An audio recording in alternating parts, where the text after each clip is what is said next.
Shocking videos of kids behaving badly, bullying caught on tape as fellow students stand by and do nothing. First, in Missouri, a father calling this video so disturbing as he watched his son being repeatedly punched while the student who's filming on a phone just stands by and watches, doing nothing. I was appalled. I think that's what's very unsettling, is that, you know, when you're looking into a classroom where you think the kids are generally safe, that something that violent could happen is scary. This was in Wentzville. That's about 3 hours west of Kansas City. The father wants the school district to take a closer look at their policies on bullying. And in a statement, the school district says, "We regret that this situation occurred, and although we cannot share specifics with regard to students or disciplinary matters, we can share that the incident was investigated immediately and reported to local law enforcement. The safety of our students is always our primary concern, and we're committed to providing a safe learning environment for all students." And then there's this, a high school in Berlin, Wisconsin. It shows one student mercilessly hitting another student in the head over and over and over again. The video was posted on Facebook. It went viral. Police say the school's aware of the incident and it will be referred to the county's district attorney. The bigger question here, what can schools do to combat this obvious problem? Bullying is pervasive in schools. Joining me via Skype from St. Louis is Tina Meyer. She has become a well-known advocate for victims of bullying when her own daughter Megan took her own life in 2006. Megan had been cyberbullied by an adult pretending to be a boy, and in her honor of Megan, you started the Megan Meyer Foundation. Tina, thanks for being with us. You know, we've covered this. I know you're an expert on this as well. The staggering statistics on just how many teens consider suicide, and bullying is really the main trigger for that, right? You know, they state that there is not this direct correlation, but they also then do show that children who are repeatedly bullied and cyberbullied do have a higher rate of thoughts of suicide or suicide attempts. So this is something that we're seeing, that we want to continue to bring awareness and education about, because our children's lives matter. They're our future. So we have to start taking these situations as a situation where we have to make a difference within the schools, within our policies, so that we can continue to help saving their lives. What's the root of the problem here? Schools having to do more, but what does that look like?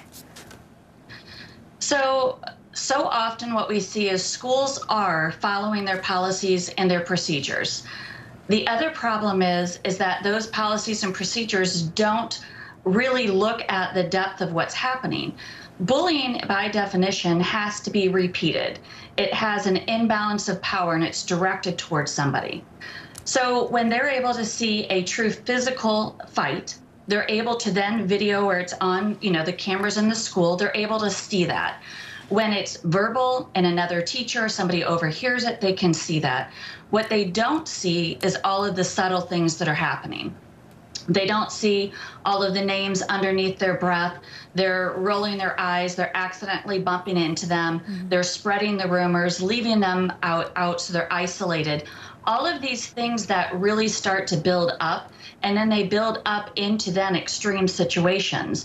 And so what we find so often is that parents are disconnected from it, because children do not tell parents about this about 75% of the time when they're being bullied or cyberbullied. They're fearful of retaliation from other kids. They're fearful that parents will go in and start questioning. They'll be labeled a snitch. So what we really have to do is look at, if schools have these policies in place, it means that we have to continue to keep educating our kids on how to report it in the right ways, but that means that schools have to also understand that these subtle things that are happening that lead up into the big situations are just as important to document and recognize as the big events. And again, we have to bring parents on board. Did your daughter tell you about what was going on? You say it's never reported.